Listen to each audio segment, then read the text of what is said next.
Yeah, what's up? So this is still in line with the previous video about the Chinese people in the Bible and different nations, different clans in there.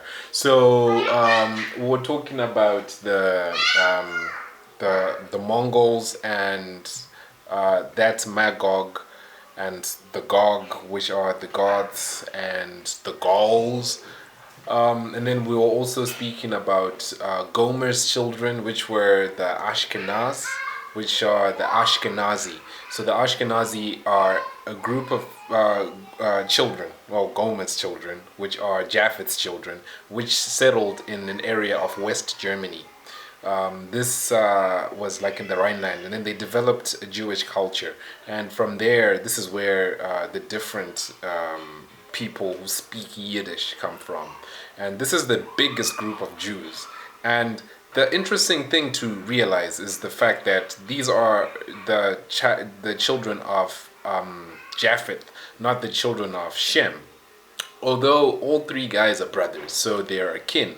However, when you're tracing the line of Jesus, you're looking at the Semitic line, which is in the line of Shem, not Japheth. So the people who came from Japheth are identified as being Gentiles. So these were the people who were not actually the people who were given the promise of God. So this is biblical. So this again, everything is in here. Everything is in this book. So when we're in this, we're in this train of thought according to what was written, and this is Genesis 10. And in Genesis 10, in verse 5, it says, "By these were the isles of the Gentiles divided in their lands, everyone after their tongue, after their families, in their nations." So the ones who developed this tongue with the Yiddish tongue and stuff were the sons of Japheth, and the son of Javan, Elish, Tarshish, Kittim, Dodanim, and all of these are actually referring to different parts of European families or generations, right? For example, Tubal would be Turkey, right? Meshech, as we've already gone over, is Moskva, and King Mosova, Mosok, yeah, King Mosok was the king of Moscow. So he actually established Moscow. So all of these were the Caucasian races, the Caucasus races, and they're different. Yeah. And then the people, the children of Meshech. Meshech is mentioned a lot of times. So let's just go to this is Ezekiel 38. Oh yeah, wow. I just flipped the page and then I was there. So Ezekiel 38, where is it? So this is just speaking about, Isaiah 38. I thought I just did some, okay. Ezekiel 38. So here it just says, let's see. I will send a fire to Magog among them that dwell carelessly in the isles, and they shall know that I am the Lord. So I shall make my holy name known in the midst of my people Israel, and I will not let them pollute my holy name any more. And the heathen shall know that I am the Lord, the Holy One in Israel. So the heathen, so the word heathen is very tricky and it's important, but the heathen, Heathan.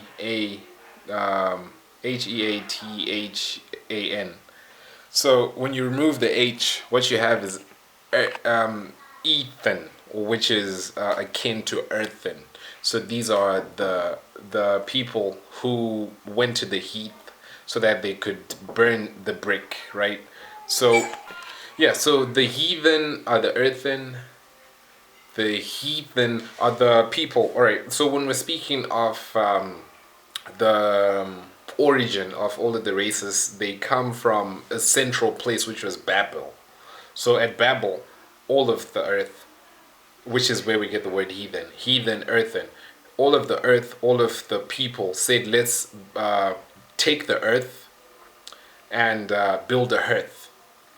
and let's take the heat and bake the bricks. So the heathen, the heating, the heated. So these were the people who were heating it up. And well, the person who started all of that was Cush. No, the son of Cush, Nimrod. And from all of that, this is how we get the understanding that all of this knowledge and information to break bricks and all of that, it actually comes from Egypt, and that was the first civilization that was established, because from there, this is where all of the kingdoms were started in Mesopotamia. So some people would say like, oh no, Mesopotamia, but according to the Bible, the son of Nimrod's sons started all of these Akkadian empires and all of that. So this is in, which verse is that in? All right, I have to flip back again. So yeah, Ezekiel is talking about Magog and Gog, and how God will bring his fire on them, because this is speaking about the Gentiles, which are akin to the heathen. So when we are looking at Cush begat Nimrod, he began to be the mighty one on earth. He was a mighty hunter. The beginning of his kingdom was Babel, Erech, Akkad, which is the Akkadian, and Kalner, Shinar, and all of these are in the Middle East. So when we're looking at the African region, what we're looking at is Africa and the Middle East, which is the place of the Garden of Eden. So where that was is where it is. This is Africa and the Middle East and Africa, which is being twisted upside down, turned the other way around. So when we're going through all of this, so the whole reason why we're given the genealogy is so that we can trace the roots of the Son of God ultimately, which is the Christ manifest in every person. So when we are looking at the story of Shem, Ham, and Japheth, when Ham is cursed by Noah, his father. Noah is a knower. He is a knower of knowledge, a knower of information. He knows, or he just knew, as soon as he woke up, that, oh, I'm Noah, I know that Ham saw my nakedness. So there's something about Ham, the very fact that when everyone was given a name, the name was always linked to a certain meaning. Like everyone from Adam to Jesus. Even Jesus' name is not Jesus. The name given is Emmanuel, which means he shall be with us, right? And whenever a person has a name, it is attached to that person's purpose on the earth. So even Ham's name has a purpose. So his name was given, and the meaning of it is one that is divine. This is the meaning of it. But it also is some type of a mysterious meaning that a lot of people are not able to understand what it means. But what Ham means is a divine father. Okay.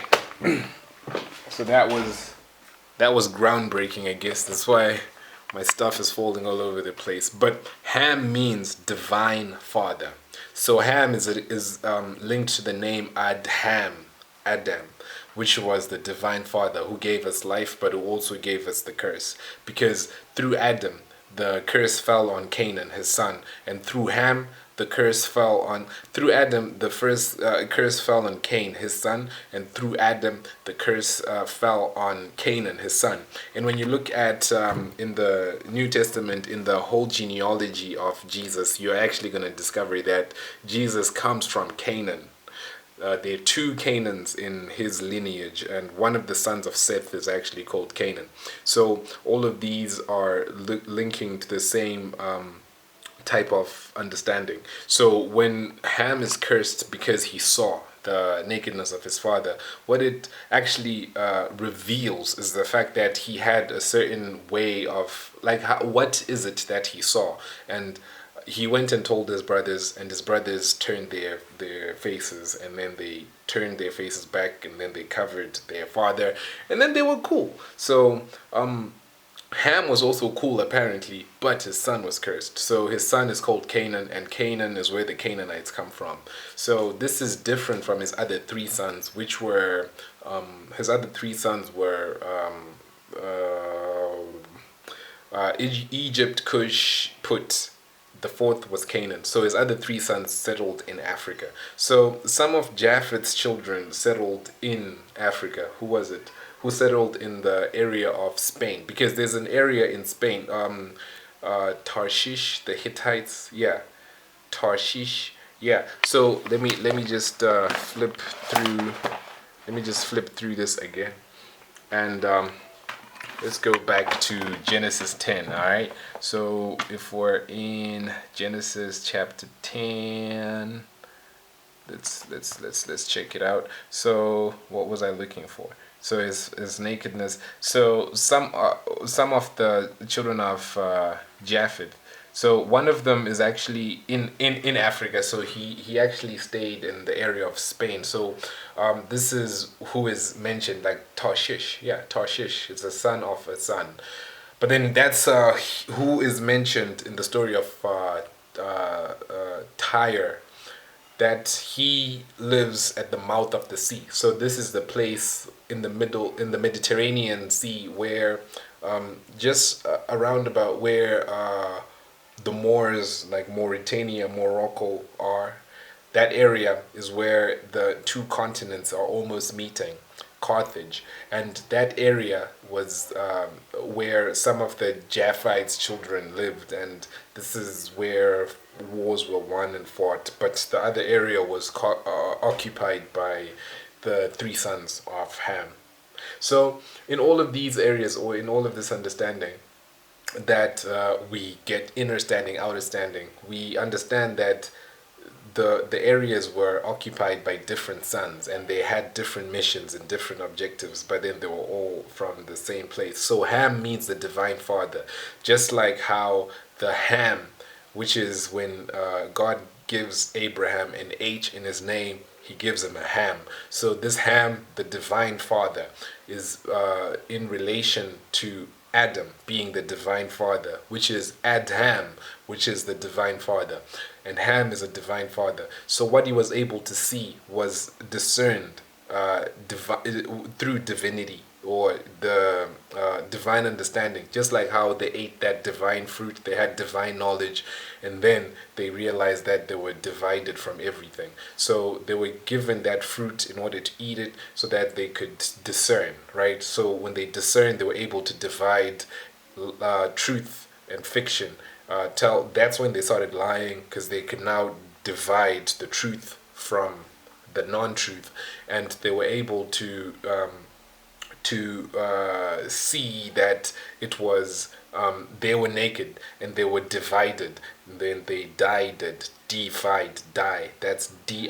That's die in the process of discernment and what happened. So this is the issue of them discovering that they were uncovered, while Ham is discovering his father is uncovered. So it's actually a divinely assessed issue that created the parallel in the parable of the Garden of Eden, because Eden was in Africa and Ham is Africa. So that is the father of mankind, which is Ham, which is Africa. This is where everyone comes from, like it or not. And this is where Adam came from.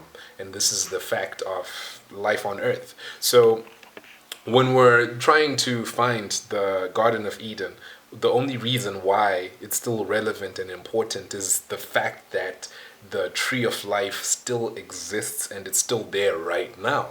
So us being distracted by media, which media is also a son of the Gentiles, media, and us being distracted by all of these wars and not knowing that we are the same people, that we are all just part of the same family tree. Us being divided and not knowing this is what's dividing us from the Garden of Eden. So in the previous video about Chinese people in the Bible or something like that, in that previous video, we're talking about how Ezekiel saw the cherub, and the cherub are the guardians of the tree of life. The tree of life, which was right next to the tree of knowledge of good and evil. So we got knowledge, like right now, this is all knowledge. I'm just speaking, right? And then this is knowledge, which is translated to wisdom. And later on, if you understand it, that's understanding, which is very important. So a lot of people are moving away from understanding because they believe that you're standing under, but this is to understand the divine father, which is to know that Adam was in a tent which was covering, and Adam is Noah was in a tent which was covering.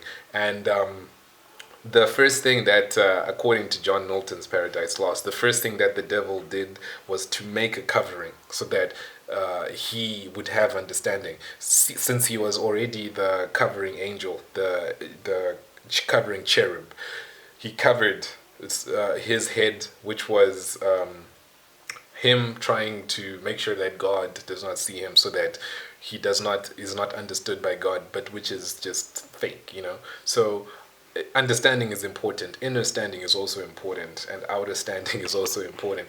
But the story of Ham is important, and to to have the story of Ezekiel is to know the cherubs. He saw the cherubs, he beheld them, and then he is able to lead us into the Garden of Eden once again, so that we can eat and partake of the tree of life, because that is guarded by the cherubs, and he saw the cherubs. And also Ezekiel is Elijah is also important. Ezekiel is very important. Isaiah is very important. Daniel is very important. All of these prophets were able to see angels, but Ezekiel in particular speaks about the king of Tyre, speaks about the different nations who were trading with them. Among them is Put, who is another son of Ham. Ham had 4 children: Canaan, the cursed one, and then there was Egypt, Cush, and Put. And then we understand that Put had trades and was a warrior. So in the previous video, I was talking about this flag here and the cloth of a warrior. So this is what it actually represents. This is a warrior's thing. But Ezekiel is seeing these angels and understanding these oracles, and he's speaking about Gog and Magog, which is also in the last book of the Bible. Gog and Magog, as we went through, are the Goths and the Mongols. The Mongols, which were linked to the people of the Soviet Union, the Soviet Empire, was part of that, because this actually corresponds to the all of the Scythians, like the different Huns, the Goths, the different groups who used to come and raid and terrorize, like the Mongols. So this was like the Kazakhs, like all of those which were part of the Soviet Empire are the Gog and the Magog, which are represented today, and also linked to the Chinese and the Japanese and all of those ethnicities, which are still supposed to hear the word of God, because these are the Gentiles. So when we are looking at when we're looking for the tree of knowledge of good and evil, not the tree of knowledge, that we already have that, right, with the internet, and that's a whole other thing. But then we already have that with the internet, which is this wow, yeah, I think like the internet, if I start talking about it, I can't stop. So we already have knowledge, but then what we're looking for is life everlasting, which is in the Garden of Eden. The Garden of Eden is Havilah, Ethiopia, Assyria, and yeah, those lands, which is Africa and the Middle East. This is where the Garden of Eden is, and this is the cradle of mankind. So what we're looking for is a tree of life, or the tree of our life, which is the family tree, which is where we all come from, where we all generate. So understanding the past is very important. Wow, like one of the most powerful books I've ever read is the book of Maccabees. And in the book of Maccabees, there's this awesome quote. All right. Anyway, as I look for that, so what we're trying to look for is that tree of life, and through that we have the knowledge that is being guarded by a certain angel, and this angel is ranked to be a cherubim, and this cherubim is has a sword which it turns every which way, and through this is where we are able to know the the life that we have through the family tree. So what Ezekiel saw with the cherubs that are the thrones of God, where he floats and everything, and I suspect this is where Elijah went to the tree of life when he was taken by a whirlwind. So in our language and in our knowledge, what we call a cherub, all right, is those angels. So some angels have been painted in so many different types of arts, and yeah, I'll just leave you to go and do that research. Just Google angels. But what you're gonna see is different types. But the cherubs that are being depicted in most art are the angel that looks like Eros, which is the Cupid type of angel, which is a chubby baby. So the thing to realize is that this chubby baby, according was painted in Renaissance art. Okay, fact. So another aspect of it is the name of this chubby baby. So the name of this angel, yeah, Cupid and all of that, but then that's an archetype of a certain angel, which is cherub. So to understand this name, first I just need to take us back to remind us that the sons of Ham, and Ham being a divine father, that's the meaning of the name. Just like how Methuselah means his death shall bring, and Noah means a Noah, but Noah also means resurrection and new life. Okay, because when people know something, it says like, all right, I want to Adam and Eve knew each other. It means that they had sex. This is knowledge. So this is bringing life, and this is the story of Noah. So his nakedness is often referred to as being something sexually related. Just like how when we say when Adam and Eve knew that they were naked, or the forbidden fruit itself, it's often taken to be a metaphor for sex. Okay, so all of these names have something. Like Eve, the name means something. So the sons of Noah are four: Canaan, and then we have Egypt or Mizraim, and then we have Cush, and then we have the other son called Put. So of the sons of the divine father Ham, we understand that all of those three, we have their lineages and we know their children, but for Put, he was put somewhere else. So we can actually go through all of the different children of the different, like Shem, Jam, and Japheth, and we actually know who they are, and we can actually know where they were. But then the son of Noah, one of them in particular called Put, is interesting because we have to understand that this is speaking about the Garden of Eden. So it's a very, very, very important thing. It's not speaking about the Gentiles, and for the moment it's not speaking about the Semitic races. It's just speaking about the Garden of Eden, pure and simple.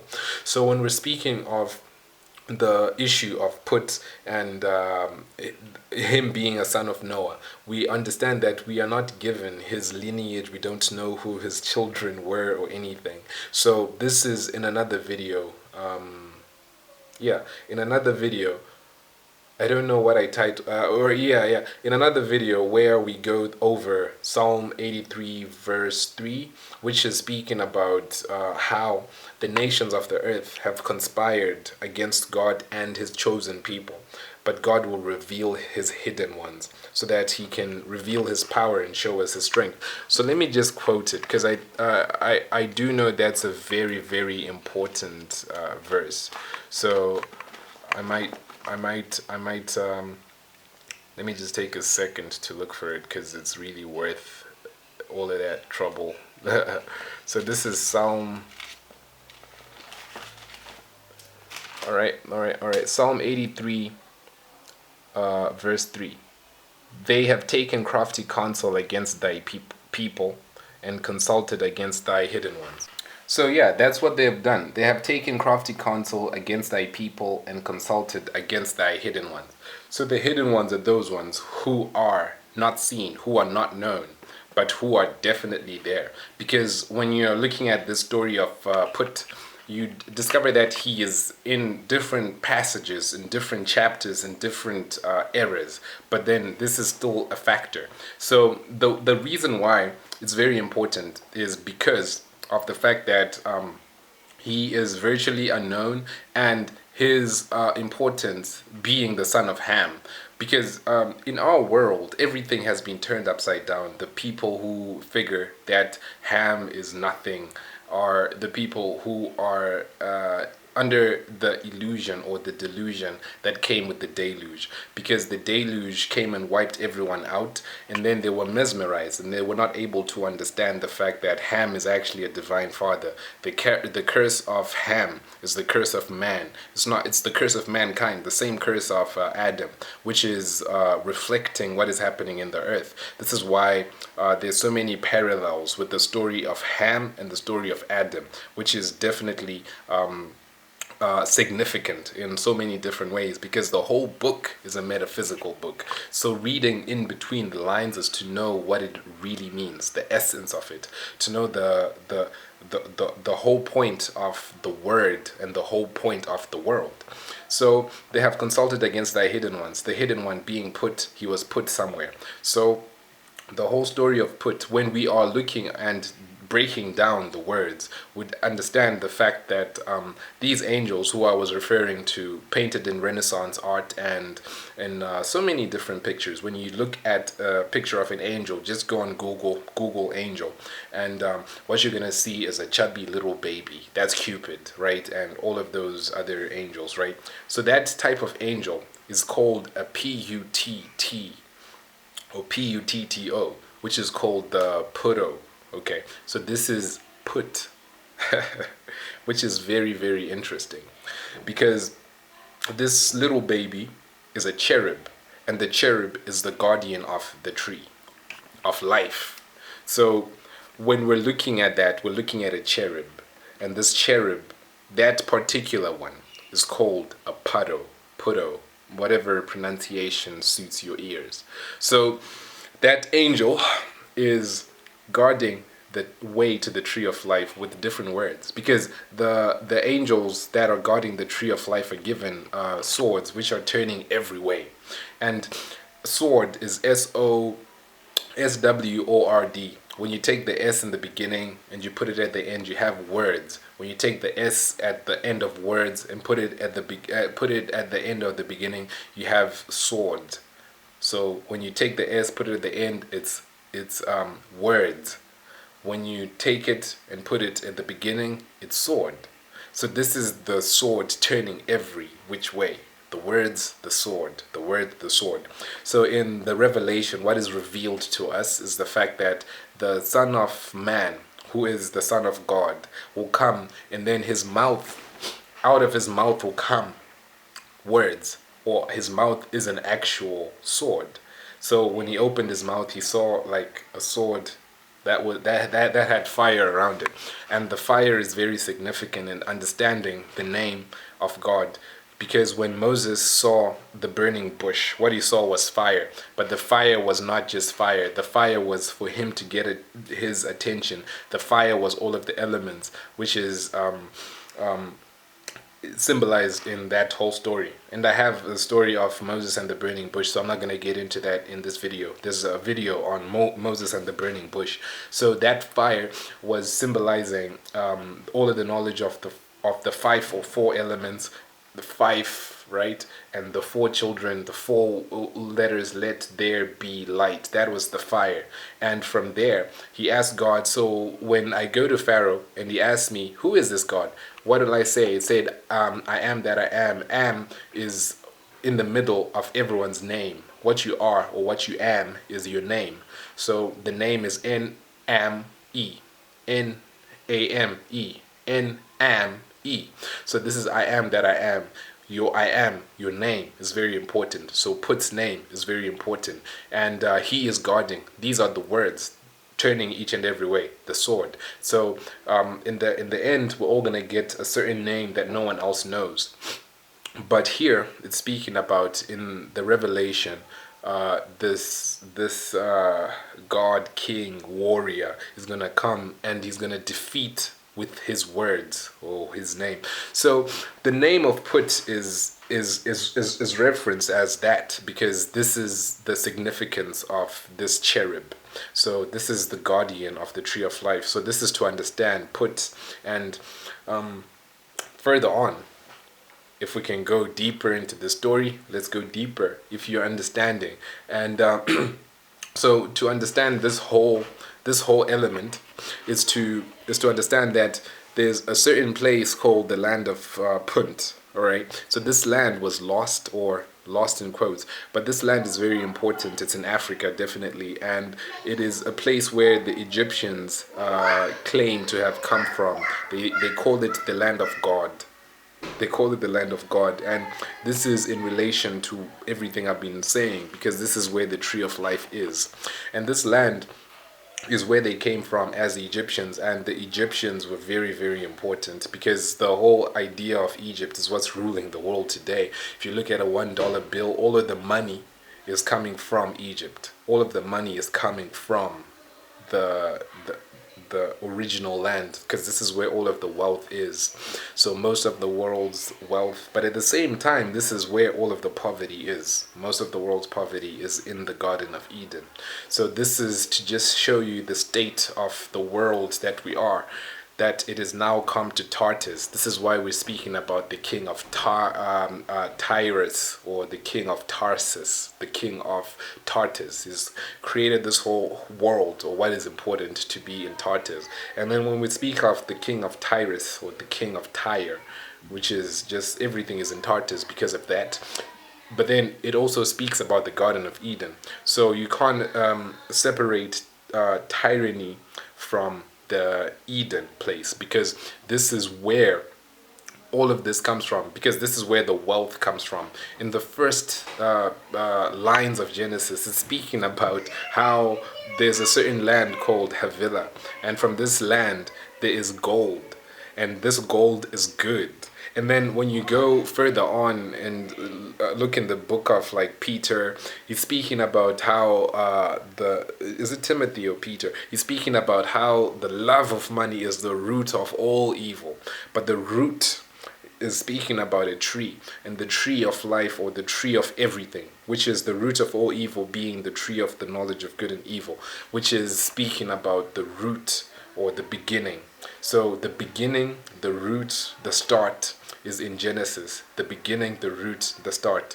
And then when we are looking at that story, we discover that when the Israelites made their route or route out of Egypt, they came out of Egypt, which is the place where there was a lot of wealth, and they left with that wealth, and that wealth left that place. Like, they first of all plundered the land, and then they left the land because it was very, very wealthy. But then the root of it, the root of all evil, is in the love of money, which is purely gold, you know. So when we are given the root of everything, like the beginning of everything, God first of all mentions gold. Like, why is he mentioning gold to begin with? Like, this is God, right? But then he's saying, hey, there's gold in them hills. There's gold in the land of Havilah.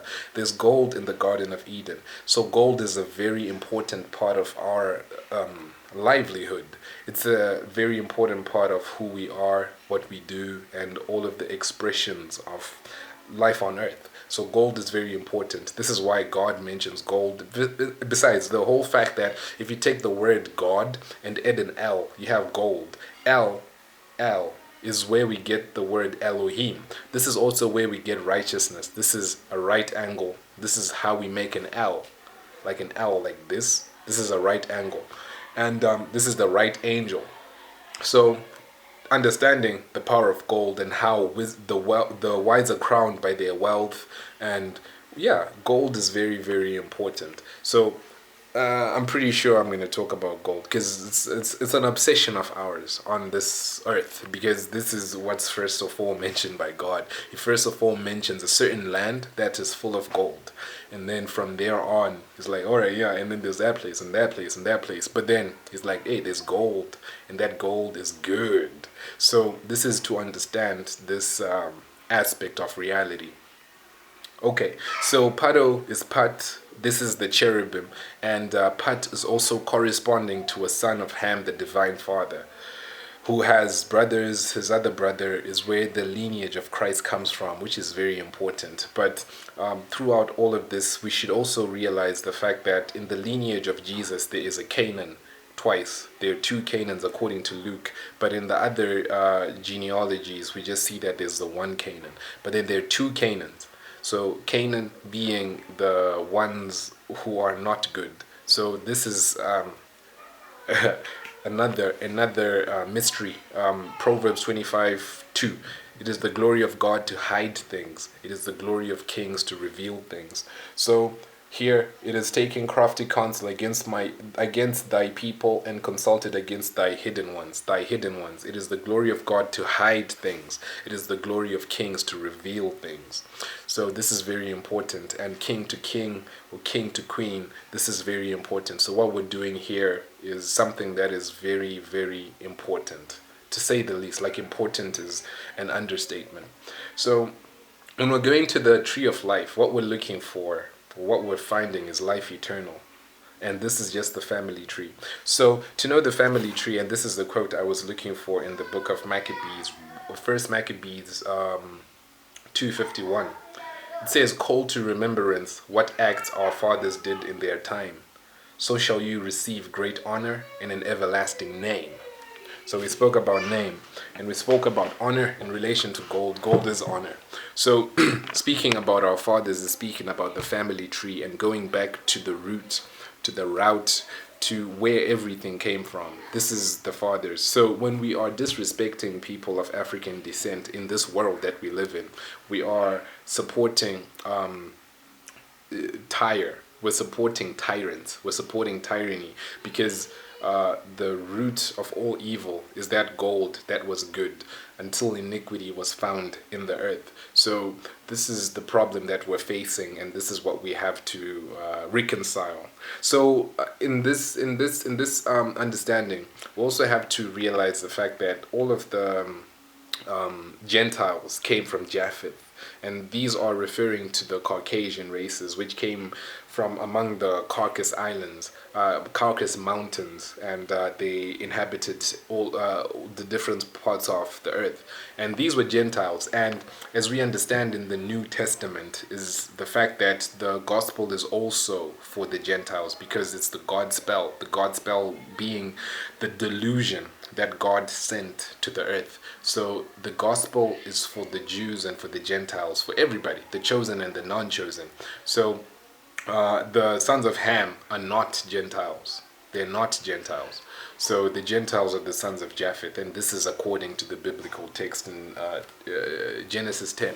So just go through that. So I used to be the guy who would not ever, ever, ever think of reading that genealogy. I used to always think that was the most useless part, but come to realize it is the most useful part of the Bible, to know the genealogy, and why all of those people had to go through the pain of naming every single person. And this is why. So nothing is unimportant. Okay, so when we're looking at all of those people, we're also seeing the story of the king of tyranny. All right, so in this world, or whenever we read the Bible, the whole point of even reading it is to, all right, good, is to be able to apply it to this reality. So I'm just going to read some parts in chapter 28 of Ezekiel. So it says, the word of the Lord came again to me, go to the prince of Tyrus and prophesy. All right, and so this person is saying, thus says the Lord God, because thine heart is lifted up, and thou hast said, I am God, and I sit in the seat of God in the midst of the seas. Yet thou art a man and not a God, though thou set thine heart as the heart of God. So sitting in the middle of the sea, and and applying it to our reality, is to understand that Babylon has now been taken over. It's now not Egypt physically, but it still is, because when you look at money, the money has Egypt on it, and this Egypt is what we have to leave again so that we can pass through the Red Sea and be born again. But the reality of it is that that money that I'm referring to is American money. So America being the greatest kingdom that is there on this earth today. And we also realize the fact that in these last days there will be a dragon that will come out of the sea, and the dragon being represented by the nation of China, which is the dragon nation. They understand the power of that dragon. So so when we're speaking of America, what we're actually looking at is the world and the word. So America, America. So in the middle we have Erica. So Erica is the name of a ruler. So the ruler is the word Eric. Okay, Erica is the feminine aspect of that name, but Eric is meaning the ruler, the law, the only one. Okay, so this is what we have in this age. That this is the rulers, and they create the laws, and the laws are all Babylonian.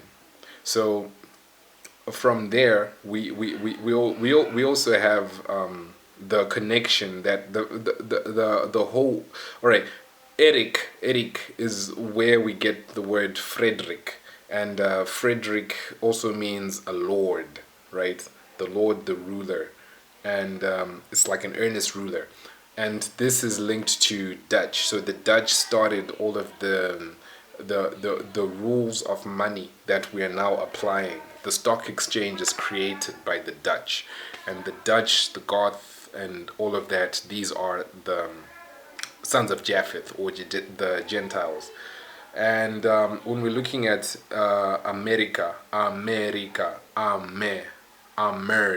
So this is the the merger of all of the kingdoms. So all of the all of the people go to America, and then it is conglomeration, or everyone goes there. So it's a merger, merger. So it is merging, it is emerging, it is MER, which is Zmer, rising. So this is what it is, the light that it has. And the MER is also MERI, which is Mary, which is the maritime, which is sitting in the midst of the sea, the marine. Okay, because America is just surrounded by water. That's all it has, unlike Africa, unlike China, unlike any other. So that parallel to me is very interesting. And the whole fact that the America means like a meridian, MERI, meridian. So the meridian, which is the high point, which is referring to this fact that thine heart is lifted up. You have lifted up yourself. This is a meridian. Meridian means a high point. So this is the highest kingdom, who have the highest aspirations and who are lifting themselves up. This is the meridian, and this is the American aspect. It's a very, very, very proud nation, to be honest.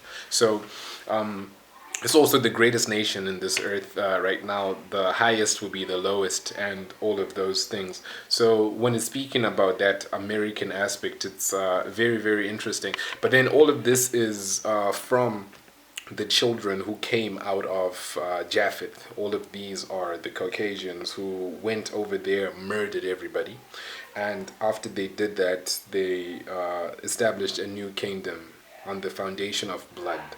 So that is not a good thing, but that is the reality of it. And all of those people also came to the lands of Israelites, and then they murdered them.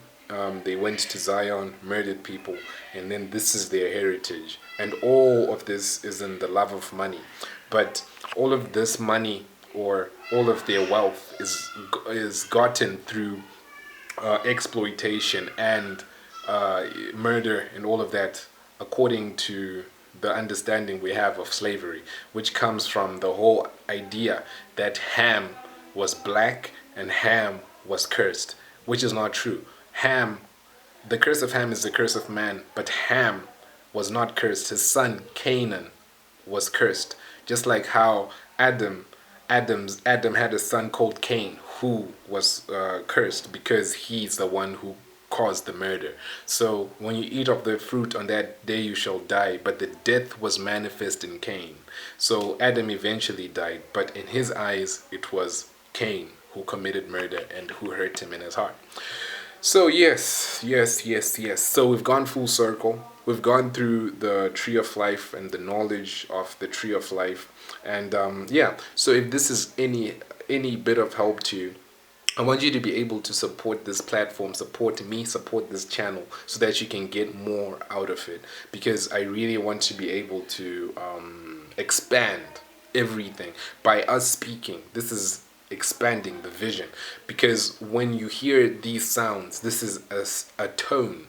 These sounds are tones. So this tone is how Jacob saw a stone, tone, a stone, and then he slept on it, and then he saw angels moving up and down. What was happening was that his DNA strands were being unlocked. So hearing this, if you made it this far, if you're hearing this, it means that something is happening in your mind. Some chemical reactions are reacting to you, and you're actually, I'm pretty sure this is how it happens, that you're actually able to see further than what I can speak, because some of the things that I'm expressing are beyond words. So you can just hear something, and then those tones are able to unlock certain information that is in your inner formation, which is information is DNA.